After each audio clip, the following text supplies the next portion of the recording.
Hello, everyone, and welcome to the latest episode of Fish Bytes, the Miami Herald's Miami Marlins podcast. I'm Jordan McPherson. He's Andre Fernandez. How are you, Dre? I am juggling a bunch of stuff right now. One of them is the start of the football season, and also covering for you, my friend, some of these Dodgers games as you toggle a bunch of stuff on your end. You know, some of the same stuff. I know they've asked you to do.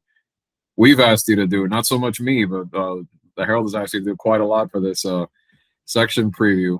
And but you know, I got to watch Mookie Betts do his thing on Sunday. That was not fun if you're a Marlins fan, but as a baseball fan, you admire the talent of Mookie Betts and what he can do. I mean, man, does he have a power swing and can he play? But yeah, it was good to see Edward Cabrera too, even though not his best outing, but you know, kind of seeing where he's at this point in his development. And we'll get into all that and Sandy, et cetera, et cetera. Lots of Sandy on this episode, so let's kick it off. Yeah, definitely lots of Sandy and worth the discussion of Sandy, especially after getting to watch what he did on Saturday. We all saw what happened with him in LA last Sunday. Got absolutely shelled.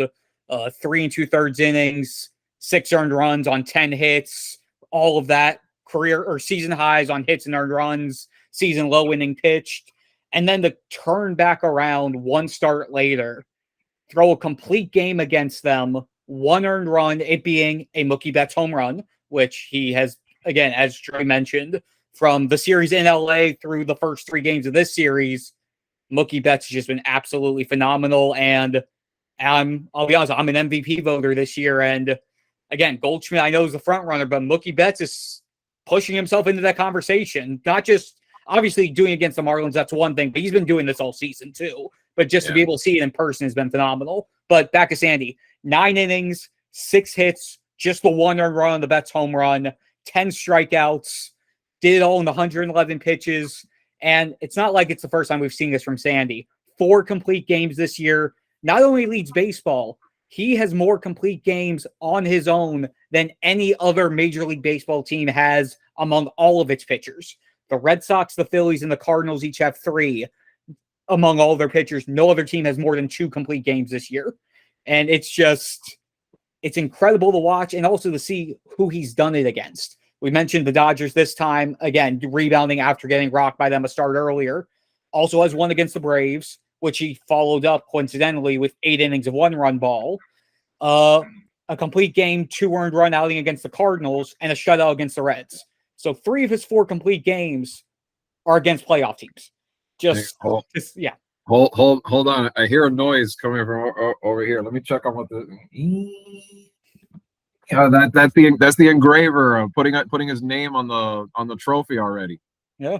I mean, can we do that already? Can we put it on the Cy Young trophy? Enough of this other BS. Like, what else does the guy have to do? Yeah.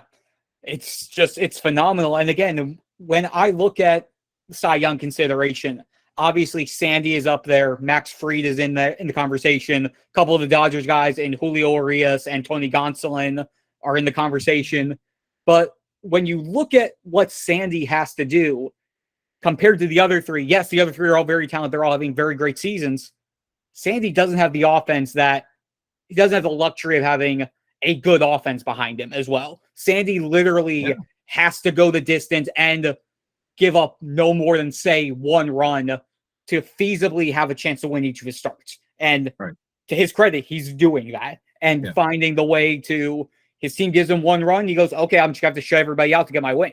And at the very least, a legit concern every night, as sometimes we joke in the press box about the the no hitter. You know, you and Joe taking that back years now, but it's almost like back to being in 2018 when every night that was a legit concern. So for him to do what he's doing with that every night, like you're saying, I know didn't mean to cut you off. You're putting all of the numbers there, but that makes it even more remarkable.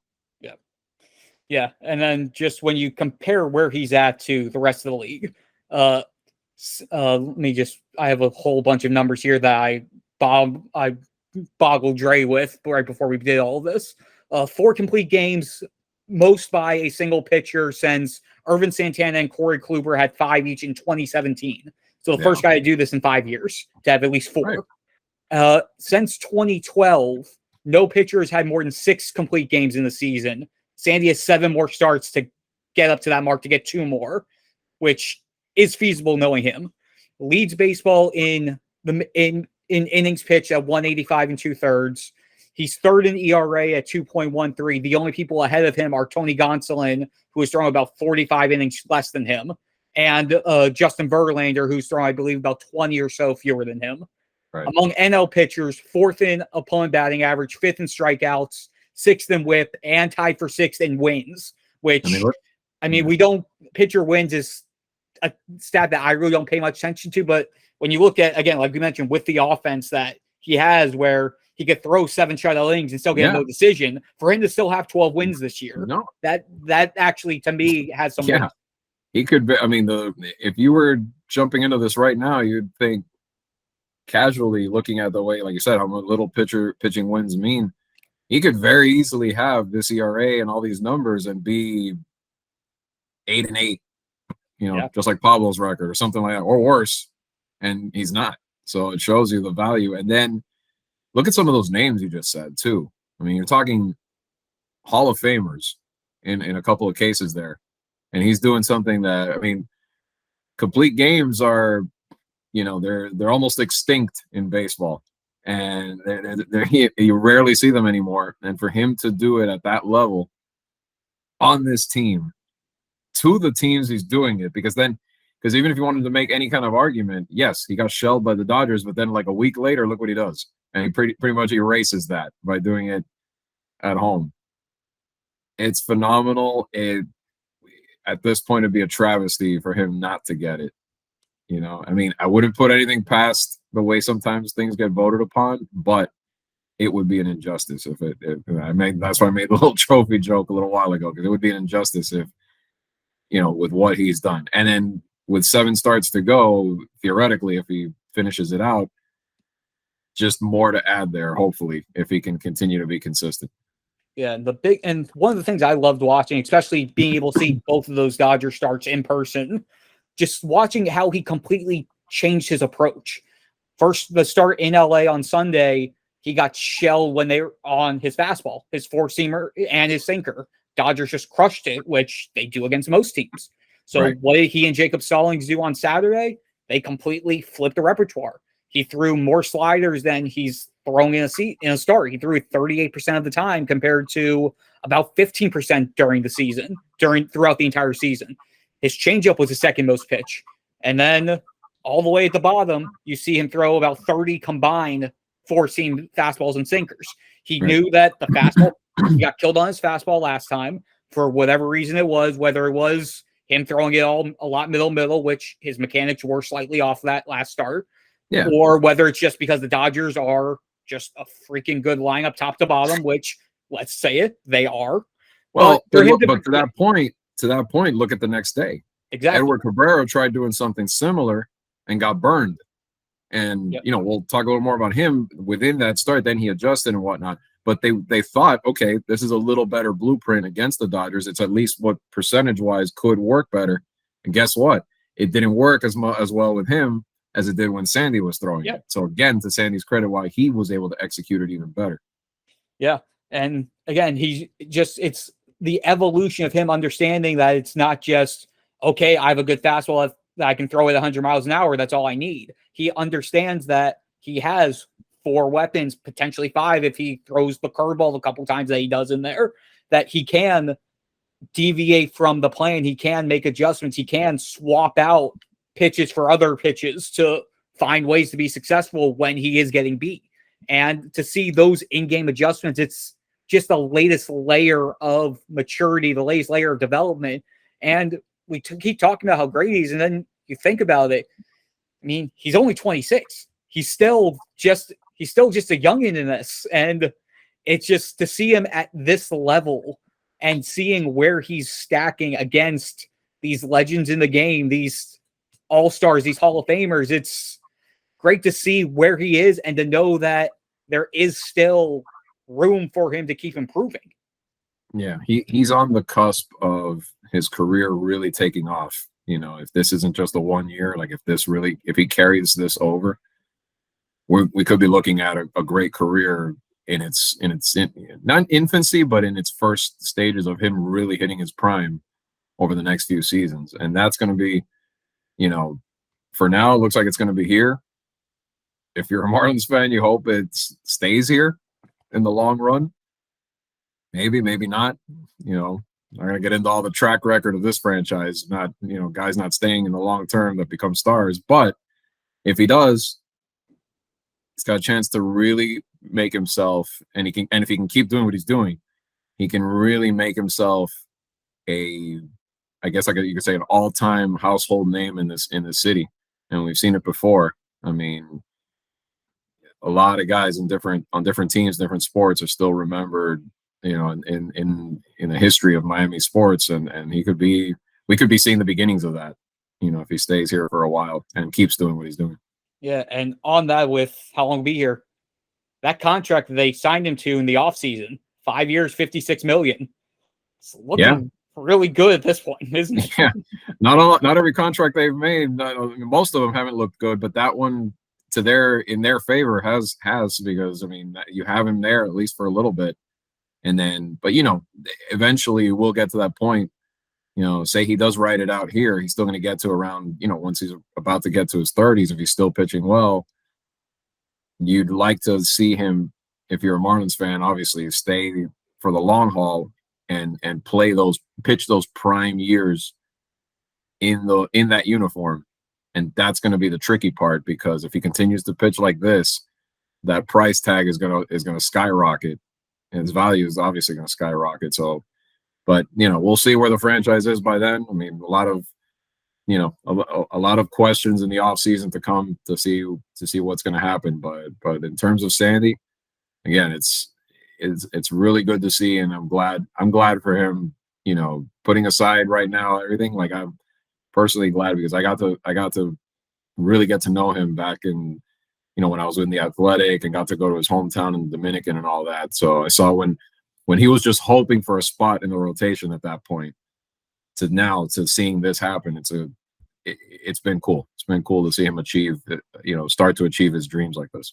Yeah, since you've been around him since he got here, what's the biggest part about him that you've noticed that's changed from back when he got here, that 2017 trade, to now? To you, what's the biggest thing that you've noticed? I think he always kind of tried to seem like he was confident. And how sometimes you could look confident, but then you could still kind of tell it's like I hope things are going to work out. I hope I'm going to do okay kind of thing. Now, the way he walks around, it's not arrogant. It's more like he has assuredness. Is that how you say?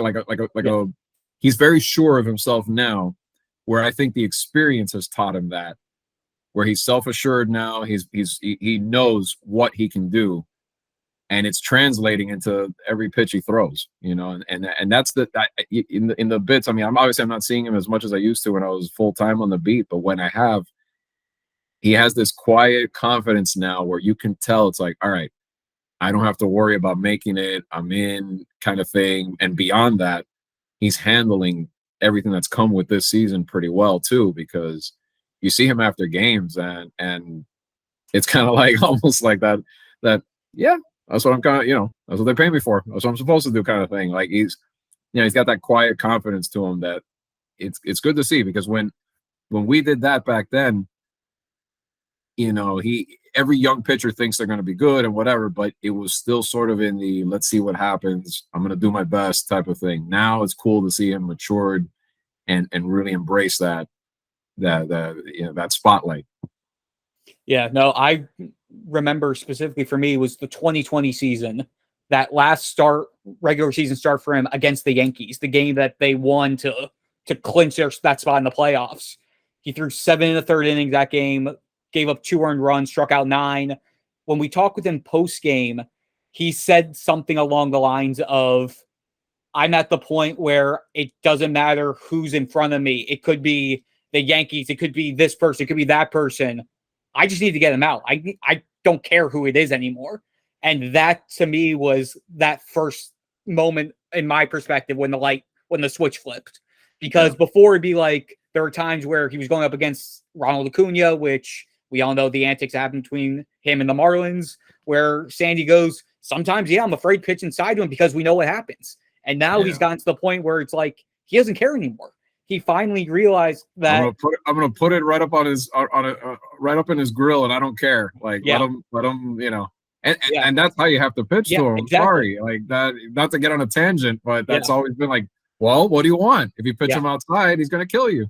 No. So it's when that Yankees game, and then everything from in 2021 and on, he's taken that mindset and got to become the aggressive Sandy Alcantara on the mound that you always knew was in there. You always knew he could potentially get there. It was just a matter of when he was finally just going to say, and just basically say, F it, let's go. I'm going to use my stuff here, and I'm going to be better than you. And he's finally gotten there. And then now to just segue to the next topic of him going from being the guy who was basically him becoming the guy that everyone's looking to now. Because again, it was even back in 2020, he was still the guy who was looking up to a Jose Urena, who was the guy who really took out Sandy under his wing when Sandy first got here. Urena was the opening day guy. He was the workhorse of the rotation. And then once Sandy took over that, he, in a matter of 2 years, became the guy that all of the younger pitchers gravitated toward. Every time he goes up for a bullpen, you see every pitcher standing around the mound, watching him throw, watching him as he goes through it, watching him as he talks with Mel and goes, after he throws his pitch and goes, that was off. I need to do that again. Okay, I realized I need to fix this. Okay, I need to do that. And they're getting a free show every fifth day during the game and those 4 days in between. And you're starting to see it with, as you mentioned earlier in this, Edward Cabrera specifically. And we've seen sort of the transformation with Edward this month, where when he came up last year, made his debut, he latched on to Sandy. Even when the results weren't there, he literally went to Sandy after almost every start and was like, what did you see? What did I do wrong? What can I do better? And the two of them building that bond has been just as beneficial for Edward Cabrera, I think, as it has been for Sandy, because Sandy's able to see basically a mini version of himself while he's not on the mound, and and have that little bit of introspection of, okay, I'm seeing what I did before. Now let me teach you what it takes to get to the next level. And Sandy having to do that himself, I think, just helps him with improving his own game too. It's like if it's like young receivers in the NFL, let's say, and you're on a team with, Devontae Adams, or Tyreek Hill, and you're like either a rookie, a second-year guy. You're getting such a benefit from seeing that guy day to day go to work and do what they do, and be in reps together, and be in this case, in baseball terms, in bullpen sessions, and behind the scenes and charting and whatnot, everything. It's such a benefit for a young guy to see that. But then that, I think, even too, like you said, the relatability too, because you're not talking about a 37-year-old that's a grizzled veteran or whatever. This is a guy that is still not far off from where they are, and they can kind of see, all right, maybe, and it's not going to always happen, but that you're like, I was you 4 years ago, like, and now look where you are, kind of thing. So it's like, it gives him like a goal to shoot for. And then to me, that's definitely the cool part, for sure. I mean, I think a lot of these guys, like you said about Edward specifically, I mean, that was the dream, right? It was supposed to be Sandy, Edward, and Sixto. And unfortunately, Sixto's had all these injury problems. But that was supposed to be that trio, at the top of the rotation. And then maybe Pablo after that, and whoever else. But those three, you're the hard throwing triple threat, all Dominican guys at the top of that rotation would have been. But hey, maybe they still get two if Edward can keep it up. Yeah, and maybe Sixto gets swapped out with Yuri Perez, another Dominican down there that's true. Yeah, so in about a year or so. Yeah, those three, and then, like you mentioned, Pablo's still under control for 2 more years. Again, we'll see what happens over the offseason if they try to move him like they were attempting to do with the trade deadline. But you still have guys like Jesus Luzardo, who is having a breakout year at this point. You have Trevor Rogers, if he's able to figure things out, then bigger and rebound from the struggles that have been this year. Braxton Garrett, Jake Eater, you have the guys there, but if you're able to have that formidable 1-2 punch of Sandy and Edward up top, which is looking more and more like a potential reality down the road, that's a tough 1-2 punch to beat. And again, when you talk about the youth and the team control, they're both under control for 5 more years. Sandy through the contract and Edward Cabrera on the rookie deal. So to be able to have that type of talent under that type of control, again, it gives them that foundation, but it at least gives them one less problem to deal with when we know the problems that they're going to have to be solving this offseason. And with Edward, it's just the injuries. It's just the durability, like staying healthy, and that's been the issue so far in his young career, but you see it when he's there. You see what he can do. So yeah, if Yuri comes up and he's that type of guy, and then you fit 2 more pieces that can at least set up those 4 and 5 spots, I mean, you have a pretty sick rotation. And then it goes into, what we're not going to get into in this episode, but we have at length before. We will again at some point, if they can ever fix the freaking offense, and then you have yourself a good team finally after 5 years or so. But we'll see. Yeah, I just need to pull up my one stat that's been one of my favorites yet most depressing of this past month. John, let me pull up the exact. You're the stat man, my friend. Yeah, no, it's just when you look at what the pitching has done, the Marlins have, I think it's 6 shutouts in the month of August and 9 wins. Just the state of that, when you see what the pitching's able to do and you have that few wins, I'm surprised I'm surprised they haven't had more scoreless extra inning games. Yeah. With the way this team. I've made the joke I think I made with you a few times that they're going to have a pitcher have a complete game or potentially a no-hitter that they lose 1-0 because it goes into the extra innings and the automatic runner scores on a sac bunt, sac fly. Yeah. That's or two wild pitches, which would make it even funnier. Yeah. So the Marlins this month have 8 wins. 5 of those 8 wins are shutout victories. Yeah. It's pretty It's and that's the concerning thing in the long run of the future of this team is that for the better part of these 5 years now, you've heard about the pitching over and over and over, but not many of those hitting prospects have panned out, barely any, and the guys that have found roles have been through trades, and not many of those either. Not many guys that are really game changers. There's one that's hurt right now that we're waiting to come back. Probably not this year, but next season. The fixture at shortstop, Mr. Jazz. But beyond that, not a lot. And it makes you wonder where, is this franchise ever going to fix that one-sided problem, going forward? Because if not, you're going to be caught in this purgatory over and over of not good enough. Yeah. And it's just a matter of the same old, same old. It's going to be tough to see this go again, but we will touch on that more next time we come out. For now, thanks so much for tuning in to this week's episode of Fish Bytes, the Sandy Alcantara edition. We will be back again next week. Thanks so much, everyone.